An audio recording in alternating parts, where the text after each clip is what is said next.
ओम शांति 17 ଜାନୁଆରୀ 2026 प्रातः मुरली बापदादा मधुबन। परम शिक्षक श्री भगवान उवाच मीठे बच्चे, यही भारत जेतेबेले स्वर्ग थिला सेतेबेले तुमे माने खूब आलोकरे थिल। एबे अंधकार होई जाइछि, तेणु पुनर्बार आलोककु चाल। आजिर प्रश्न, बाबा निजर संतान मानंकु केउ कहानी सुनाइबाकु आसिछन्ति? उत्तर, बाबा कहउछन्ति मधुर संतान बाने मु तुमको 84 जन्मर कहानी सुनाउछि। तुमे माने प्रथमे जेतेबेले जन्म नेइथिल से समय रे एकमात्र दैवी धर्म ही थिला। पुणी तुमे माने ही 2 जुग परे बड़ बड़ मंदिर तैयारी करी भक्ति आरंभ कल। वर्तमान एहा तुमर अंतिम जन्मर अंतिम समय अटे। तुमे माने डाकुथिल हे दुख हर्ता सुख कर्ता आस, तेणु एबे मु आसिछि। गीत आज अंधेरे में है इंसान। ओम शांति। तुमे माने जानिछ वर्तमान एहा कलिजुगी दुनिया। एठारे समस्ते अंधकार रे अछन्ते। जेतेबेले भारत रे स्वर्ग थिला सेतेबेले समस्ते आलोकरे थिले। एही भारतवासी जेउ माने निजको हिंदू बोली कहउछन्ते, प्रकृत रे सेमाने देवी देवता थिले।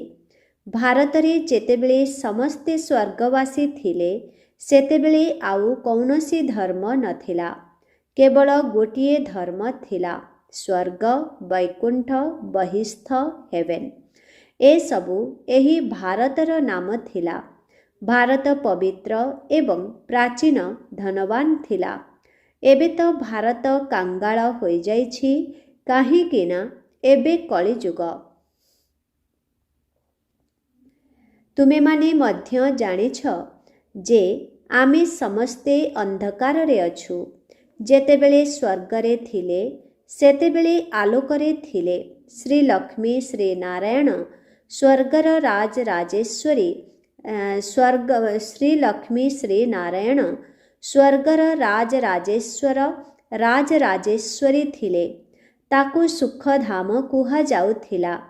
तेबे तुम मानंकु बाबांक ठारु ही सेही स्वर्गर संपत्ति नेबाकु हेब, जाहाकु जीवन मुक्ति कुहा जाउछि। एबे तो सबु जीवन बंधन रे रहिछ। स्वतंत्र भावे भारत एवं साधारण रूपरे सारा दुनिया रावणर जेल रे शोक बाटिका रे अछि। एपरि नुहे कि रावण केवल लंका रे थिला एवं राम भारत रे। से आसी सीतांकु चोराई नेथिला। ए सबु हेला मन गढ़ा कहानी। गीता हेउछि मुख्य सर्वशास्त्रमयी शिरोमणि श्रीमद अर्थात भगवानंक द्वारा भारत रे ही सुना जाइछि। मनुष्य तो काहारी सद्गति करि पारिबे नाही। सत्य जुगरे जीवन मुक्त देवी देवता माने थिले, जिए कि एही वर्षा कलिजुगर अंतिम समय रे पाइथिले। भारतवासींकु एक कथा जଣା नाही, ना एक कथा कौनसी शास्त्र रे अछि। शास्त्र रे भक्ति मार्गर ज्ञान अछि।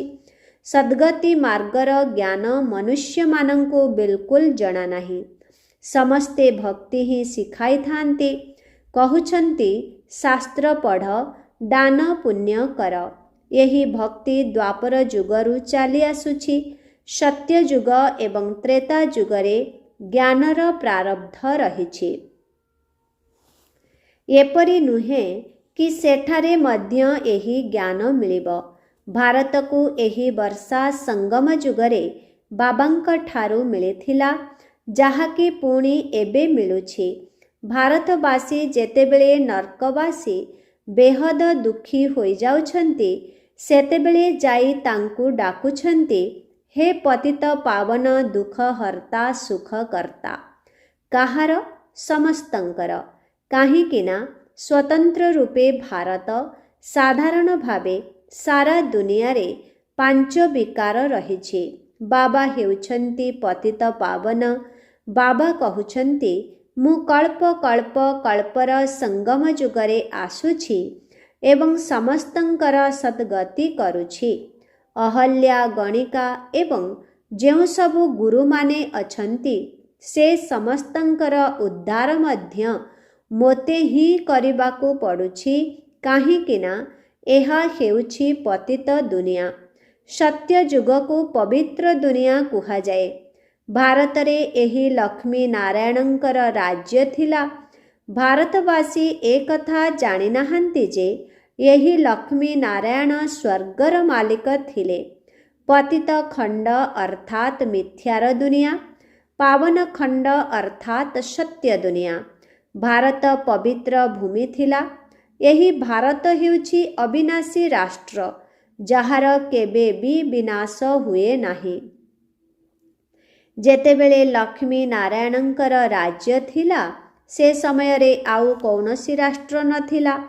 ଅନ୍ୟ ସବୁ ପରେ ଆବିଷ୍କାର ହେଉଛି। ମନୁଷ୍ୟମାନେ କଳ୍ପର ଆୟୁଷକୁ ଲକ୍ଷ ଲକ୍ଷ ବର୍ଷ ଲେଖିଦେଇଛନ୍ତି। ବାବା କହୁଛନ୍ତି କଳ୍ପର ଆୟୁଷ 5000 ବର୍ଷ। ସେମାନେ ପୁଣି ମନୁଷ୍ୟ 84 ଲକ୍ଷ ଜନ୍ମ ନିଏ ବୋଲି କହିଦେଉଛନ୍ତି।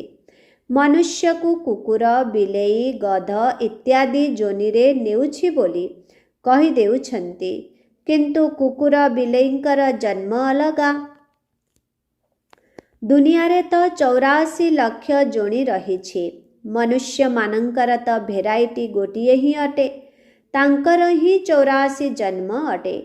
ବାବା କହୁଛନ୍ତି ଭାରତବାସୀ ନିଜର ଧର୍ମକୁ ଡ୍ରାମାର ପ୍ଲାନ୍ ଅନୁସାରେ ଭୁଲି ଯାଇଛନ୍ତି। କଳିଯୁଗର ଅନ୍ତିମ ସମୟରେ ବିଲକୁଲ ହିଁ ପତିତ ହୋଇଯାଇଛନ୍ତି। ପୁଣି ବାବା ସଙ୍ଗମରେ ଆସି ପାବନ କରୁଛନ୍ତି। ଏହାକୁ ଦୁଃଖଧାମ ବୋଲି କୁହାଯାଉଛି। ପୁଣି ଭାରତ ସୁଖଧାମ ହେବ। ବାବା କହୁଛନ୍ତି ହେ ଭାରତବାସୀ ସନ୍ତାନମାନେ, ତୁମେମାନେ ସ୍ୱର୍ଗବାସୀ ଥିଲ, ପୁଣି ତୁମେମାନେ 84 ଜନ୍ମ ନେଇ ସିଡ଼ି ତଳକୁ ତଳକୁ ଓହ୍ଲାଉଛ। ସମସ୍ତଙ୍କୁ ସତରୁ ରଜୋ ତମୋରେ ନିଶ୍ଚିତ ଆସିବାକୁ ପଡ଼ିବ। ତୁମ ଦେବତାମାନଙ୍କ ସଦୃଶ ଧନବାନ, ସଦା ସୁଖୀ, ସଦା ସୁସ୍ଥ କେହି ନଥିଲେ। ଭାରତ ସେତେବେଳେ ବହୁତ ସାହୁକାର ଥିଲା। ହୀରା, ଲୀଳା ଇତ୍ୟାଦି ତ ପଥର ସଦୃଶ ଥିଲା। ପୁଣି 2 ଯୁଗ ପରେ ଭକ୍ତି ମାର୍ଗରେ ବହୁତ ବଡ଼ ବଡ଼ ମନ୍ଦିର ତିଆରି କରୁଛନ୍ତି, ଯାହାକି ବହୁତ ଧନ ରତ୍ନରେ ଭରପୁର ଥିଲା। ସେଥିମଧ୍ୟରୁ ସୋମନାଥ ମନ୍ଦିର ସବୁଠାରୁ ବଡ଼ ଥିଲା। କେବଳ ଗୋଟିଏ ମନ୍ଦିର ତ ହୋଇନଥିବ ନା, ଆହୁରି ମଧ୍ୟ ରାଜାମାନଙ୍କର ମନ୍ଦିର ଥିଲା, ଯାହାକୁ ମୁସଲମାନମାନେ ଲୁଟି ନେଇଗଲେ। ବାବା ତୁମମାନଙ୍କୁ ମନେ ପକାଇ ଦେଉଛନ୍ତି ଏବଂ କହୁଛନ୍ତି ମୁଁ ତୁମମାନଙ୍କୁ କେତେ ସାହୁକାର କରିଥିଲି। ତୁମେମାନେ ସର୍ବଗୁଣ ସମ୍ପନ୍ନ, 16 କଳା ସମ୍ପୂର୍ଣ୍ଣ ଯଥା ମହାରାଜା ମହାରାଣୀ ଥିଲ। ତାଙ୍କୁ ଭଗବାନ ଭଗବତୀ କୁହାଯାଇପାରିବ। ବାବା ବୁଝାଉଛନ୍ତି ଭଗବାନ ହେଉଛନ୍ତି ଜଣେ ଏବଂ ସେ ହେଲେ ବାବା। ଈଶ୍ୱର ଅଥବା ପ୍ରଭୁ କହିବା ଦ୍ୱାରା ମଧ୍ୟ ସ୍ମୃତିରେ ଆସୁନାହିଁ। ସିଏ ସମସ୍ତ ଆତ୍ମାଙ୍କର ପିତା ଅଟନ୍ତି। ବାବା ଆସି 84 ଜନ୍ମର କାହାଣୀ ଶୁଣାଉଛନ୍ତି। ଏବେ ତୁମମାନଙ୍କର ଏହା ବହୁତ ଜନ୍ମର ଅନ୍ତିମ ଜନ୍ମ ଅଟେ। ଏହା କୌଣସି ଜଣଙ୍କର କଥା ନୁହେଁ, ନା କୌଣସି ଯୁଦ୍ଧସ୍ଥଳୀ ଆଦି ଅଛି। ଭାରତବାସୀ ଏକଥା ଭୁଲି ଯାଇଛନ୍ତି ଯେ ତାଙ୍କର ରାଜ୍ୟ ଥିଲା। ସତ୍ୟ ଯୁଗର ଆୟୁଷକୁ ଲମ୍ବା କରିଦେବା ଦ୍ୱାରା ବହୁତ ଦୂରକୁ ନେଇଯାଇଛନ୍ତି। ବାବା ଆସି ବୁଝାଉଛନ୍ତି କୌଣସି ଦେହଧାରୀଙ୍କୁ ଭଗବାନ କୁହାଯାଇପାରିବ ନାହିଁ। ଦେହଧାରୀ ମନୁଷ୍ୟ କାହାର ସଦ୍ଗତି କରିପାରିବେ ନାହିଁ। କଥାରେ ଅଛି ସମସ୍ତଙ୍କର ସଦ୍ଗତି ଦାତା, ପତିତ ପାବନ କର୍ତ୍ତା କେବଳ ଜଣେ ଅଟନ୍ତି ଏବଂ ସିଏ ଏକମାତ୍ର ସତ୍ୟ ବାବା ହିଁ ଅଟନ୍ତି, ଯିଏକି ସତ୍ୟ ଖଣ୍ଡର ସ୍ଥାପନ କରୁଛନ୍ତି। ତୁମେମାନେ ଭକ୍ତି ମାର୍ଗରେ ଯାହାର ପୂଜା କରିଆସିଛ, ସେମାନଙ୍କ ଭିତରୁ ଜଣଙ୍କର ମଧ୍ୟ ଜୀବନ କାହାଣୀକୁ ଜାଣିନାହଁ। ସେଥିପାଇଁ ବାବା ବୁଝାଉଛନ୍ତି ତୁମେମାନେ ଶିବ ଜୟନ୍ତୀ ତ ପାଳନ କରୁଛ ନା? ବାବା ହେଉଛନ୍ତି ନୂଆ ଦୁନିଆର ରଚୟିତା, ସ୍ୱର୍ଗୀୟ ଈଶ୍ୱର ପିତା, ଯିଏକି ତୁମମାନଙ୍କୁ ଅପାର ସୁଖ ଦେଉଛନ୍ତି। ସତ୍ୟ ଯୁଗରେ ବହୁତ ସୁଖ ଥିଲା, ତେବେ ତାହା କିଏ ଏବଂ କିପରି ସ୍ଥାପନ କରିଥିଲେ? ଏହି କଥାକୁ ବାବା ହିଁ ଆସି ବୁଝାଉଛନ୍ତି। ନର୍କବାସୀମାନଙ୍କୁ ସ୍ୱର୍ଗବାସୀ ଅଥବା ଭ୍ରଷ୍ଟାଚାରୀମାନଙ୍କୁ ଶ୍ରେଷ୍ଠାଚାରୀ ଦେବତା କରିବା, ଏହା ତ ଏକମାତ୍ର ବାବାଙ୍କର କାମ। ବାବା କହୁଛନ୍ତି, ମୁଁ ତୁମମାନଙ୍କୁ ପବିତ୍ର କରୁଛି, ତୁମେମାନେ ସ୍ୱର୍ଗର ମାଲିକ ହେଉଛ। ପୁଣି ତୁମମାନଙ୍କୁ ପତିତ କିଏ କରୁଛି? ରାବଣ। ମନୁଷ୍ୟମାନେ କହୁଛନ୍ତି ଦୁଃଖ ମଧ୍ୟ ଈଶ୍ୱର ହିଁ ଦେଉଛନ୍ତି। ବାବା କହୁଛନ୍ତି, ମୁଁ ତ ସମସ୍ତଙ୍କୁ ଏତେ ସୁଖ ଦେଉଛି ଯେ ତୁମମାନଙ୍କୁ ଅଧାକଳ୍ପ ପର୍ଯ୍ୟନ୍ତ ବାବାଙ୍କୁ ସ୍ମରଣ କରିବାର ଆବଶ୍ୟକତା ପଡ଼ିବ ନାହିଁ। ପୁଣି ଯେତେବେଳେ ରାବଣ ରାଜ୍ୟ ଆରମ୍ଭ ହେଉଛି, ସମସ୍ତଙ୍କର ପୂଜା କରିବାରେ ଲାଗି ପଡ଼ୁଛନ୍ତି। ଏହା ତ ତୁମର ବହୁତ ଜନ୍ମର ଶେଷ ଜନ୍ମ ଅଟେ। ତୁମେ ପଚାରୁଛ, ବାବା ଆମେ କେତେ ଜନ୍ମ ନେଉଛୁ? ବାବା କହୁଛନ୍ତି, ମିଠା ମିଠା ଭାରତବାସୀ ଆତ୍ମାମାନେ, ଏବେ ତୁମମାନଙ୍କୁ ମୁଁ ଅସରନ୍ତି ସମ୍ପତ୍ତି ପ୍ରଦାନ କରୁଛି। ପିଲାମାନେ, ତୁମେ 84 ଜନ୍ମ ନେଇଛ। ଏବେ ତ ତୁମେ 21 ଜନ୍ମ ପାଇଁ ବାବାଙ୍କ ଠାରୁ ବର୍ଷା ନେବାକୁ ଆସିଛ। ତେବେ ସମସ୍ତେ ତ ଏକା ସମୟରେ ଆସିବେ ନାହିଁ। ବାସ୍ତବରେ ତୁମେମାନେ ହିଁ ସତ୍ୟ ଯୁଗର ସୂର୍ଯ୍ୟବଂଶୀ ପଦ ପୁନର୍ବାର ନେଉଛ, ଅର୍ଥାତ୍ ସତ୍ୟ ବାବାଙ୍କ ଠାରୁ ନରରୁ ନାରାୟଣ ହେବାର ସତ୍ୟ ଜ୍ଞାନ ଶୁଣୁଛ। ଏହା ହେଉଛି ଜ୍ଞାନ, ତାହା ଭକ୍ତି। ଏହି ଶାସ୍ତ୍ର ସବୁ ଭକ୍ତି ମାର୍ଗ ପାଇଁ ତିଆରି ହୋଇ ରହିଛି, ସେ ସବୁ ଜ୍ଞାନ ମାର୍ଗ ପାଇଁ ନୁହେଁ। ଏହା ହେଉଛି ଆଧ୍ୟାତ୍ମିକ ଜ୍ଞାନ, ଯେଉଁ ଜ୍ଞାନ ସୁପ୍ରିମ ଆତ୍ମା ଦେଉଛନ୍ତି। ତେଣୁ ଏବେ ପିଲାମାନଙ୍କୁ ଦେହୀ ଅଭିମାନୀ ହେବାକୁ ପଡ଼ିବ। ନିଜକୁ ଆତ୍ମା ନିଶ୍ଚୟ କରି ମୋତେ ମନେ ପକାଅ। ବାବା ବୁଝାଉଛନ୍ତି, ଆତ୍ମାରେ ହିଁ ଭଲ ଅଥବା ମନ୍ଦର ସଂସ୍କାର ରହିଥାଏ, ଯେଉଁ ଅନୁସାରେ ହିଁ ମନୁଷ୍ୟକୁ ଭଲ ଅଥବା ଖରାପ ଜନ୍ମ ମିଳିଥାଏ। ବାବା ଆସି ବୁଝାଉଛନ୍ତି, ଇଏ ମଧ୍ୟ ପବିତ୍ର ଥିଲେ, ଅନ୍ତିମ ଜନ୍ମରେ ପତିତ ହୋଇଛନ୍ତି। ତତତ୍ୱମ୍। ମୋତେ ଏହି ପୁରୁଣା ରାବଣର ପତିତ ଦୁନିଆକୁ ଆସିବାକୁ ପଡ଼ୁଛି। ଯିଏ ସ୍ୱର୍ଗରେ ପ୍ରଥମେ ଆସିବେ, ତାଙ୍କ ଶରୀରରେ ହିଁ ମୋତେ ଆସିବାକୁ ପଡ଼ୁଛି। ତେବେ ସୂର୍ଯ୍ୟବଂଶୀମାନେ ହିଁ ପୁରା 84 ଜନ୍ମ ନେଉଛନ୍ତି। ଇଏ ହେଲେ ବ୍ରହ୍ମା ଏବଂ ଏମାନେ ହେଲେ ବ୍ରହ୍ମାବଂଶୀ ବ୍ରାହ୍ମଣ। ବାବା ଏ କଥା ପ୍ରତିଦିନ ବୁଝାଉଛନ୍ତି। ପଥର ବୁଦ୍ଧିକୁ ପାରସ ବୁଦ୍ଧି କରିବା ମାଉସୀ ଘର କଥା ନୁହେଁ। ହେ ଆତ୍ମାମାନେ, ଏବେ ଦେହୀ ଅଭିମାନୀ ହୁଅ। ହେ ଆତ୍ମାମାନେ, ଏକମାତ୍ର ବାବା ଏବଂ ରାଜତ୍ୱକୁ ମନେ ପକାଅ। ଦେହର ସବୁ ସମ୍ବନ୍ଧକୁ ଛାଡ଼। ଏବେ ସମସ୍ତଙ୍କୁ ମରିବାକୁ ହେବ, କାରଣ ଏବେ ସମସ୍ତଙ୍କର ବାନପ୍ରସ୍ଥ ଅବସ୍ଥା। ଏକମାତ୍ର ସତଗୁରୁଙ୍କ ବିନା ସମସ୍ତଙ୍କର ସଦ୍ଗତି କେହି କରିପାରିବେ ନାହିଁ। ବାବା କହୁଛନ୍ତି, ହେ ଭାରତବାସୀ ସନ୍ତାନମାନେ, ତୁମେମାନେ ପ୍ରଥମେ ମୋ ଠାରୁ ଅଲଗା ହୋଇଛ। ଗାୟନ ମଧ୍ୟ ଅଛି, ଆତ୍ମା ପରମାତ୍ମା ଅଲଗା ରହିଲେ ବହୁ କାଳ। ପ୍ରଥମେ ତୁମେ ଭାରତବାସୀ ଦେବୀ ଦେବତା ଧର୍ମାବଲମ୍ବୀମାନେ ଆସିଛ। ଅନ୍ୟ ଧର୍ମାବଲମ୍ବୀଙ୍କର ଜନ୍ମ କମ୍ ହୋଇଥାଏ। ସାରା ଚକ୍ର କିପରି ଘୁରୁଛି ତାହା ବାବା ଆସି ବୁଝାଉଛନ୍ତି। ଯେଉଁମାନେ ଏହି ଜ୍ଞାନକୁ ଧାରଣା କରାଇ ପାରୁନାହାନ୍ତି, ସେମାନଙ୍କ ପାଇଁ ମଧ୍ୟ ଏହା ବହୁତ ସହଜ। ସବୁକିଛି ଆତ୍ମା ହିଁ ଧାରଣ କରିଥାଏ। ଆତ୍ମା ହିଁ ପାପ ଆତ୍ମା ପୁଣ୍ୟ ଆତ୍ମା ହୋଇଥାଏ ନା। ତୁମର ଏହା 84ତମ ଅନ୍ତିମ ଜନ୍ମ ଅଟେ। ଏବେ ତୁମେ ସବୁ ବାନପ୍ରସ୍ଥ ଅବସ୍ଥାରେ ଅଛ। ବାନପ୍ରସ୍ଥ ଅବସ୍ଥାରେ ମନ୍ତ୍ର ନେବା ପାଇଁ ଗୁରୁ କରିଥାନ୍ତି। ତୁମମାନଙ୍କର ଏବେ ଦେହଧାରୀ ଗୁରୁ କରିବାର ଆବଶ୍ୟକତା ନାହିଁ। ମୁଁ ତୁମ ସମସ୍ତଙ୍କର ପିତା, ଶିକ୍ଷକ ଏବଂ ଗୁରୁ ଅଟେ। ମୋତେ ଡାକୁଛ, ହେ ପତିତ ପାବନ ଶିବ ବାବା। ତୁମମାନଙ୍କୁ ଏସବୁର ସ୍ମୃତି ଆସୁଛି। ସିଏ ସବୁ ଆତ୍ମାଙ୍କର ପିତା। ଆତ୍ମା ସତ୍ୟ ଏବଂ ଚୈତନ୍ୟ ଅଟେ, କାହିଁକିନା ଆତ୍ମା ଅମର। ସବୁ ଆତ୍ମାଙ୍କ ଭିତରେ ପାର୍ଟ ଭରି ହୋଇ ରହିଛି। ବାବା ମଧ୍ୟ ସତ୍ୟ ଏବଂ ଚୈତନ୍ୟ ଅଟନ୍ତି। ସିଏ ହିଁ ମନୁଷ୍ୟ ସୃଷ୍ଟିର ବୀଜରୂପ।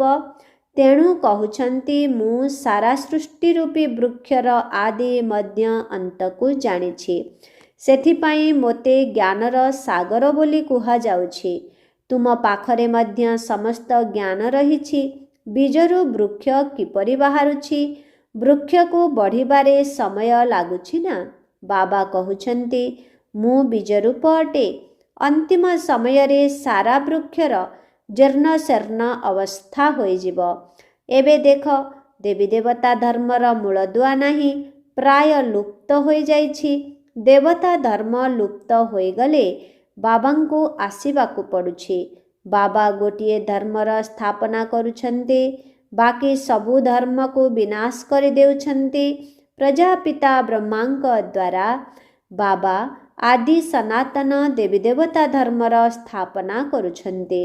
ଡ୍ରାମା ଏହିପରି ତିଆରି ହୋଇଛି, ଯାହା ବି ଶେଷ ହୁଏ ନାହିଁ। ବାବା ଅନ୍ତିମ ସମୟରେ ଆସନ୍ତି, ଯେତେବେଳେ କି ସୃଷ୍ଟିର ଆଦି ମଧ୍ୟ ଅନ୍ତର ଜ୍ଞାନ ଶୁଣାଇବାକୁ ପଡ଼େ। ତେବେ ନିଶ୍ଚିତ ଭାବରେ ସଙ୍ଗମ ଯୁଗରେ ହିଁ ଆସିବେ। ତୁମମାନଙ୍କର କେବଳ ଜଣେ ପିତା। ଆତ୍ମାମାନେ ପରସ୍ପର ଭାଇ ଭାଇ, ଯାହାଙ୍କର ନିବାସ ସ୍ଥାନ ହେଲା ବ୍ରହ୍ମଲୋକ। ସେହି ଏକମାତ୍ର ବାବାଙ୍କୁ ହିଁ ସମସ୍ତେ ମନେ ପକାଉଛନ୍ତି। ଦୁଃଖରେ ସମସ୍ତେ ସ୍ମରଣ କରୁଛନ୍ତି। ରାବଣ ରାଜ୍ୟରେ ସମସ୍ତଙ୍କୁ ଦୁଃଖ ମିଳୁଛି। ଯେହେତୁ ଏଠାରେ ସମସ୍ତେ ବାବାଙ୍କୁ ମନେ ପକାଉଛନ୍ତି, ତେଣୁ ନିଶ୍ଚିତ ଭାବରେ ସିଏ ସମସ୍ତଙ୍କର ସଦ୍ଗତି ଦାତା ହୋଇଥିବେ। ଏହି ମହିମା କେବଳ ତାଙ୍କର। ଯଦି ବାବା ନ ଆସିବେ, ତେବେ ଭାରତକୁ ସ୍ୱର୍ଗ କିଏ କରିବ? ଇସଲାମୀ ଆଦି ସମସ୍ତେ ବର୍ତ୍ତମାନ ତମୋ ପ୍ରଧାନ ହୋଇଯାଇଛନ୍ତି। ସମସ୍ତଙ୍କୁ ତ ନିଶ୍ଚିତ ପୁନର୍ଜନ୍ମ ନେବାକୁ ହେବ। ତେବେ ପୁନର୍ଜନ୍ମ ମଧ୍ୟ ନର୍କରେ ହିଁ ମିଳୁଛି। ଏପରି ନୁହେଁ ସେମାନେ ସ୍ୱର୍ଗକୁ ଚାଲି ଯାଉଛନ୍ତି। ଯେପରି ମନୁଷ୍ୟ ମରିଗଲେ ହିନ୍ଦୁମାନେ କହନ୍ତି ସ୍ୱର୍ଗବାସୀ ହେଲେ। ତେବେ ନିଶ୍ଚିତ ଭାବରେ ସିଏ ନର୍କରେ ଥିଲେ ନା? ଏବେ ସ୍ୱର୍ଗକୁ ଗଲେ ତୁମ ମୁଖରେ ଗୁଲାବ। ଯଦି ସ୍ୱର୍ଗବାସୀ ହେଲେ, ପୁଣି ନର୍କର ଆସୁରୀ ବୈଭବ ତାଙ୍କୁ କାହିଁକି ଖୁଆଉଛ? ବଙ୍ଗଳାରେ ମାଛ ଆଦି ଖୁଆଇଥାନ୍ତି। ଆରେ ତାଙ୍କର ଏସବୁ ଖାଦ୍ୟର କି ଆବଶ୍ୟକତା ରହିଛି? କହନ୍ତି ଅମୁକ ପାର ନିର୍ବାଣ ଗଲା। ବାବା କହୁଛନ୍ତି, ଏସବୁ ମନଗଢ଼ା କଥା। ବିନାଶ ପୂର୍ବରୁ କେହି ବି ଘରକୁ ଫେରିପାରିବେ ନାହିଁ। ଯେତେବେଳେ କି ପ୍ରଥମ ନମ୍ବର ଆତ୍ମାକୁ ମଧ୍ୟ 84 ଜନ୍ମ ନେବାକୁ ପଡ଼ୁଛି। ବାବା ବୁଝାଉଛନ୍ତି, ଏହି ଜ୍ଞାନ ମାର୍ଗରେ କୌଣସି ଅସୁବିଧା ନାହିଁ। ଭକ୍ତି ମାର୍ଗରେ କେତେ କଷ୍ଟ କରିବାକୁ ପଡ଼ୁଛି। ରାମ ରାମ ଜପ କରିବା ସମୟରେ ଲୋମ ଟାଙ୍କୁରି ଉଠୁଛି। ସେସବୁ ହେଉଛି ଭକ୍ତି ମାର୍ଗ। ଏହି ସୂର୍ଯ୍ୟ ଚନ୍ଦ୍ର ଆଦି ମଧ୍ୟ ଆଲୋକ ଦେଉଛନ୍ତି, କିନ୍ତୁ ଏମାନେ କୌଣସି ଦେବତା ନୁହନ୍ତି। ବାସ୍ତବରେ ଜ୍ଞାନର ସୂର୍ଯ୍ୟ, ଜ୍ଞାନର ଚନ୍ଦ୍ରମା, ଜ୍ଞାନର ତାରକାମାନଙ୍କର ମହିମା ରହିଛି। ସେମାନେ ପୁଣି ସୂର୍ଯ୍ୟ ଦେବତାୟ ନମଃ କହିଦେଉଛନ୍ତି। ତାଙ୍କୁ ଦେବତା ମନେକରି ପାଣି ଦେଉଛନ୍ତି। ତେଣୁ ବାବା ବୁଝାଉଛନ୍ତି, ଏସବୁ ଭକ୍ତି ମାର୍ଗ, ଯାହା ପୁଣି ମଧ୍ୟ ହେବ। ପ୍ରଥମେ ଏକମାତ୍ର ଶିବ ବାବାଙ୍କର ଅବ୍ୟଭିଚାରୀ ଭକ୍ତି ହେଉଛି, ପୁଣି ଦେବତାମାନଙ୍କର, ପୁଣି ତଳକୁ ଖସି ଖସି ଏବେ ଦେଖ ତ୍ରିଛକିରେ ବି ମାଟିର ଦୀପରେ ତେଲ ଭରିକରି ପୂଜା କରୁଛନ୍ତି। ପାଞ୍ଚ ତତ୍ତ୍ୱର ମଧ୍ୟ ପୂଜା କରୁଛନ୍ତି। ମନୁଷ୍ୟମାନଙ୍କର ମଧ୍ୟ ଚିତ୍ର ତିଆରି କରି ପୂଜା କରୁଛନ୍ତି। କିନ୍ତୁ ଏମାନଙ୍କ ଠାରୁ ତ କିଛି ହେଲେ ପ୍ରାପ୍ତି ହେଉନାହିଁ। ଏହି କଥାକୁ ତୁମେ ପିଲାମାନେ ହିଁ ବୁଝୁଛ। ଆଚ୍ଛା, ମିଠେ ମିଠେ ଶିଖିଲଦେ ସନ୍ତାନମାନଙ୍କ ପ୍ରତି ମାତ ପିତା ବାପଦାଦାଙ୍କର ମଧୁର ସ୍ନେହ ସମ୍ପନ୍ନ ଶୁଭେଚ୍ଛା ଏବଂ ସୁପ୍ରଭାତ। आत्मिक पितांकर आत्मिक संतान मानंको नमस्ते। आत्मिक संतान मानंकर आत्मिक पितांको ओम शांति। Good morning. नमस्ते नमस्ते नमस्ते नमस्ते नमस्ते। ओम शांति। धारणा पाई मुख्य सार 1 नंबर। आत्मारो खराब संस्कार को बाहर करिबा पाई देही अभिमानी होई रहिबार अभ्यास करिबा को हेबो। एहा तुम मानंकर अंतिम 84तम जन्म वानप्रस्थ अवस्था अटे। सेथिपाई पुण्य आत्मा हेबार परिश्रम करिबा को हेबो। 2 नंबर। देहर सबु संबंध को छाड़ी एकमात्र बाबा एवं बाबांक द्वारा मिलुथिबा राजत्व को मने पकाइबा को हेबो। बीज एवं वृक्षर ज्ञान को स्मरण करी सर्वदा हर्षित होई रहिबा को हेबो। आजिर वरदान उपराम एवं एवर रेडी अर्थात सदा प्रस्तुत होई बुद्धि द्वारा अशरीरी पणियार अभ्यास करुथिबा सर्वकलारे संपन्न भव। जेपरी सर्कस रे कला देखाउथिबा कलाबाजर प्रत्येक कर्म कला होई थाए। सेमाने निज शरीरर जेकोनोसी अंग को जेपरी चाहिबे जेउठी चाहिबे जेते समय चाहिबे मोड़ी रखि पारिबे। एहा ही हेउछि सेमानंकर कला। सेहीपरि तुमे पिलामाने मध्य निजर बुद्धि को जेबे इच्छा जेते समय पाई जेउठी स्थित करिबा पाई इच्छा करूछ सेठारे स्थित करि दियो। एहा ही हेउछि सबुठारु बड़ कला। एही गोटिए कला द्वारा 16 कला संपन्न होई जिवो। एथिपाई एभली उपराम एवं एभर रेडी होई रुह जहाकी आदेश मिलिबा मात्र के गोटिए सेकेंड भितरे अशरीरी होई जाउथिबो। युद्ध करिबारे समय जाउ नथिबो। आजिर स्लोगन सरलता एवं सहनशीलतार गुण को धारण करिथिबा आत्मा माने ही सच्चा स्नेही एवं सहयोगी अटंती। सरलता एवं सहनशीलता को सरलता एवं सहनशीलतार गुण को धारण करिथिबा आत्मा माने ही सच्चा स्नेही एवं सहयोगी अटंती। ओम शांति। आजिर अव्यक्त इशारा एही अव्यक्ति मासरे बंधन मुक्त होई जीवन मुक्त स्थितिर अनुभव कर। जेउमाने परमात्मा ज्ञानी संतान सेमानंको ज्ञानर फलस्वरूप मुक्ति एवं जीवन मुक्ति रूपी संपत्ति संगम जुगरे ही प्राप्त होई थाए। तेबे ज्ञान अर्थात बोध शक्ति बा बुझिबार शक्ति। बुद्धिमान आत्मा प्रत्येक कर्म करिबा सहित सर्वदा निजको बंधन मुक्त सर्व आकर्षण ठारू मुक्त रखिबारे बुद्धिमान होई थाए।